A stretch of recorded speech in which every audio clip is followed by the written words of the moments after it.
Hello guys and welcome back to the channel. Today you can see I'm joined by a guest, Mr Salles. We will be doing today a plan for the theme question for any and Inspector Calls essay that you get. So when you get into that exam, you've already got a plan for any theme question. So, do you want to kick it off with our first point, Mr Salles? So we recommend that you start with the Birlings because they are the characters whose minds need to be changed to create a socialist society. So our first point is that these two characters are created by Priestley or constructed by him, that is a word that the examiners really love, in order to convey the views of upper class capitalists. So they are a microcosm for capitalists in society.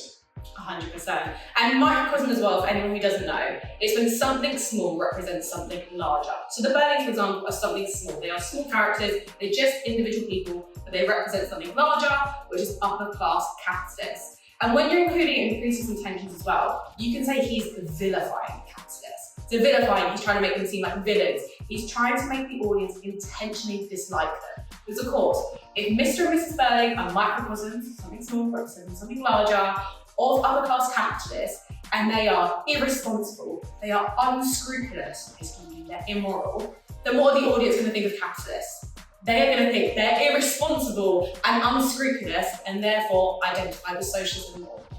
Okay, what's number two? What's the other point they put in this? Brilliant. So number two is these characters are stagnant. They don't develop and they don't evolve. Now the crucial part of the structure of this play is that Priestley gives them the opportunity to evolve by removing the inspector. The inspector teaches his lesson, then he disappears, and that's the moment where they can learn Priestley's lesson, which is delivered by the inspector. Obviously, Priestley wants to show that because they are immoral capitalists, protecting their own self-interest, they're not going to learn that lesson.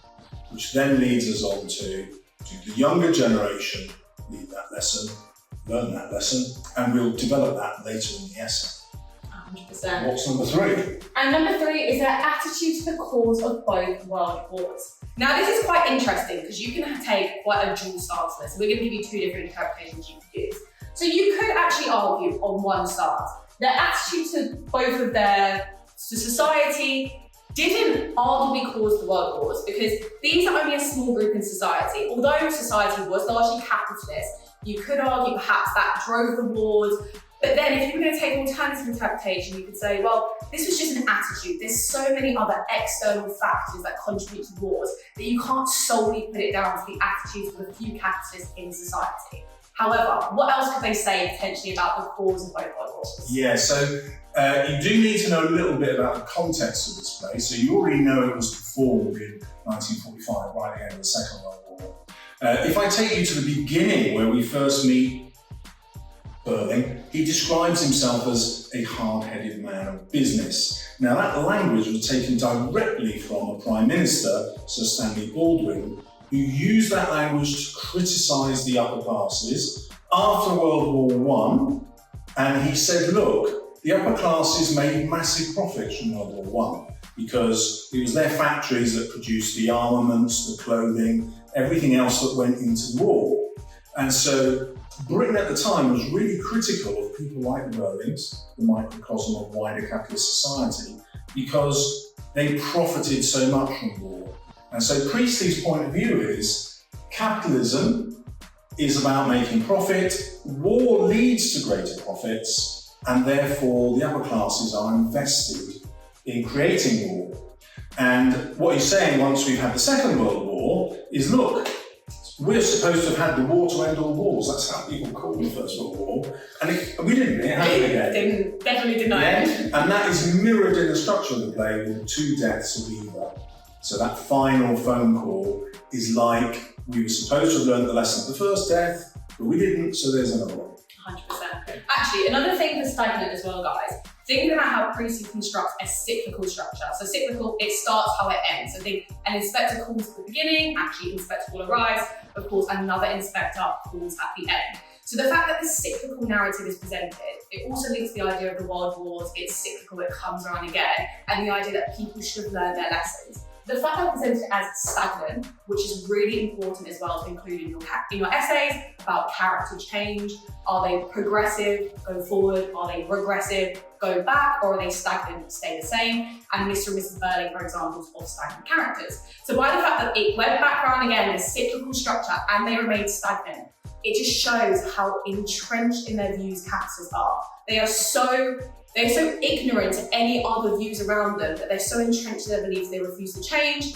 And then of course that can link to why world wars come around again and they don't learn their lessons. So you're back to the theme question, and your second paragraph is now going to be the opposite of the stagnant characters. It's going to be the younger generation, Sheila and Eric.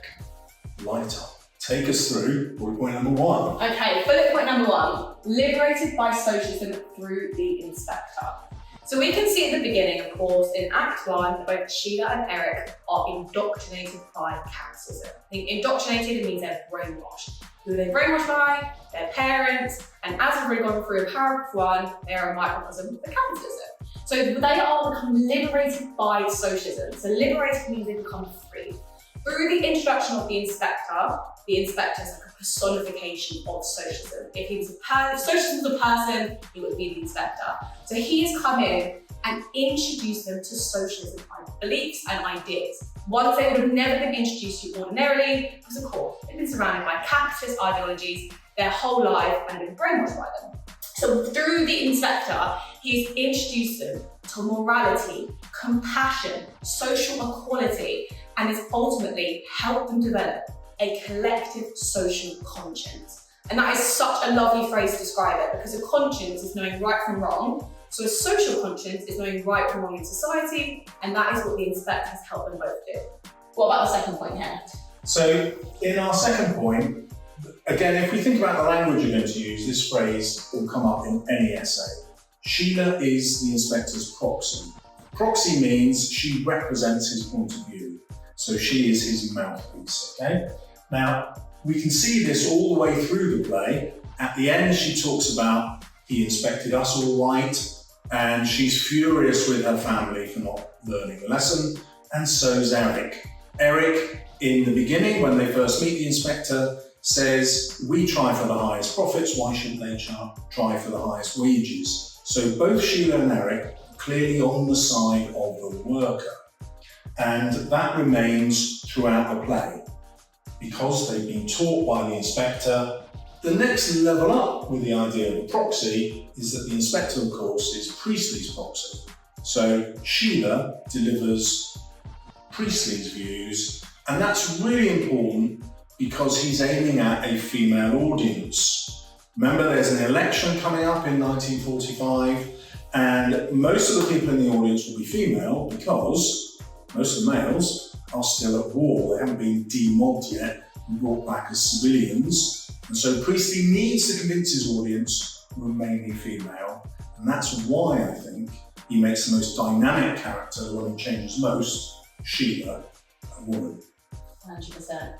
And do you want to kick off with why does Eric not learn the lesson? Or does Eric learn the lesson? So this is left open to us. Now, Priestley prepares the ground by making him squiffy at the beginning, so he's drunk at the beginning. He keeps drinking, and then in Act 3, when he finds out that his mother, Mrs Birling, has denied charity to Eva, which has led to a suicide, he becomes quite aggressive towards her. So if you see the play in performance, Eric can be portrayed as almost ready to hit his mother. He's that angry. He doesn't. The stage directions would tell us that he did. He absolutely doesn't hit her, but becomes super aggressive. And so Priestley is saying, look, is Eric's insight real, or is it fueled by alcohol? Will he forget about it in the morning? And then if we think about the structure of the play, if Eric and Sheila both learn the lesson, potentially that should be enough to stop the future death. And that represents, remember, the future Second World War. But the audience knows, well, hold on, there was another World War, therefore perhaps Eric and what he represents, the other male capitalists, maybe they didn't learn that lesson. I think that's really interesting as well, because if you're looking at the stage directions for Eric, and like you said, we can interpret them in different ways. if you see Eric in Act 3, he's shouting a lot. So look at the stage directions, the little square brackets, and make sure as well you're commenting on it, guys, because it's a play. So you have to comment on stage directions. This isn't a novel, so we can comment on the way that it's delivered. So thinking about how the characters in the act, playing Eric, playing Sheila, how would they deliver their speech? So when you're commenting on the way it's said, or even like the commas and the sentence structure of it, talk about how that would be delivered to the audience. How would they physically see it? How would Eric deliver that? So the fact that Eric is shouting in Act 3 could actually reinforce that point that perhaps it is this drunken fueled anger and aggression, and he's not doing it out of compassion and morality like we see from Sheila. Instead, it's fueled by perhaps he's defensive, it's maybe quite egotistical, because of course Eva did deny him, and then he got very angry towards her, and he's almost presenting in quite a predatory way. So I think it's a really interesting alternative interpretation that not all students will say, and that's what's going to help them take it to the next level. So number 3 as well, Sheila and Eva are both victims of patriarchal society. Let's move this way a bit so you can see that. Patriarchal society, so let's just quickly define it. Patriarchal basically means male dominated. So it's really, really important to know that although at the time that women's rights were quite progressive for the women's movement, it is still a patriarchal society. It is still male dominated, and particularly when the play was based in 1912, completely male dominated. Women were expected to be subservient to their husbands, subservient to the men in society, to basically bow down to them, to be submissive, and we definitely see that through the portrayal of Eva and Sheila. Particularly what's really, really interesting, Sheila and Eva are both described by their characteristics, by their physical characteristics. They're both branded as pretty. And what of course does that suggest? It suggests that the most important and valuable thing about them is their external appearance. So in a patriarchal society, women didn't hold much more value than how do they appear, their ability to be a mother, be nurturing. So it wasn't like their contribution to society. And of course, that's reinforced by both world wars. In World War I, the men went to war. As World War II came around, women started to be more progressive, seen as having more utility in society. So it's very interesting that both Sheila and Eva are victims to the patriarchy, because despite the progression of women in 1945, women were still subject to being objectified because of their external looks. Yeah, and Priestley focuses on that and says, look, that leads to sexual exploitation. So if you think about Eva's choices, when she becomes involved with Gerald, he's conveniently had a flat made available by his friend. The implication is that's why his friend gave him the keys to the flat, in the expectation that he'd have a mistress. And so Gerald portrays this as being helpful. He never had any intention to have a mistress, but actually we as the audience can see through that. And then of course you've got Eric, who distances himself from what he's done. He says, I was in that state where a chap easily turns nasty. So this is a male justification for exploiting women. And we can even see that in Sheila, because we've seen her absolutely learn the inspector's lesson. But when Gerald offers back the engagement ring, she doesn't say, no way, pal, have you just forgotten everything that's happened? She says, no, not yet, it's too soon, I must think. Which leads to the possibility that because society is so patriarchal, her only way out of the influence of her mother and father is going to be to marry a man. And so, well, why wouldn't you marry a really powerful man like Gerald? And it's a really difficult situation that women in 1912 were in. And Priestley just leaves us with that horrible choice that she has got. 100%. And the last one is, they both lack the power to prevent the future wars. Now this links to what we were talking about earlier. So we're going along the interpretation that Mr and Mrs Birling, the attitude of them, linking it to Sir Stanley Baldwin and his attitudes linking to Mr Birling, but the fact that they both lack the power to prevent the future wars because of this cyclical structure. Again, if we're linking this cyclical structure to this being symbolic of how the world wars continue, and of course this attitude doesn't really change much, it kind of presents this as this change is important, but it's not enough. So Priestley is actually communicating that socialism is the progressive idea that will move society forward, but we have to do more. We can't just hold these attitudes and hold ourselves accountable. We have to take action. And of course, we see through Sheila and Eric, who do become progressive. They do show remorse, which is like regret. They do actually start exhibiting the traits of a socialist, compassionate, moral, scrupulous. But is that enough? Are they taking enough action? Are they actively going against social inequality? People like Eva Smith who are suffering at the hands of Mr and Mrs Birling, who are exploiting them and knowing that they're vulnerable and neglecting them. Is it enough? Yeah, and he drops this massive hint that, well, we've already talked about patriarchal society, so in a way it doesn't matter what Sheila learns, she's not going to get the power to influence society, because women don't even have the vote in 1912.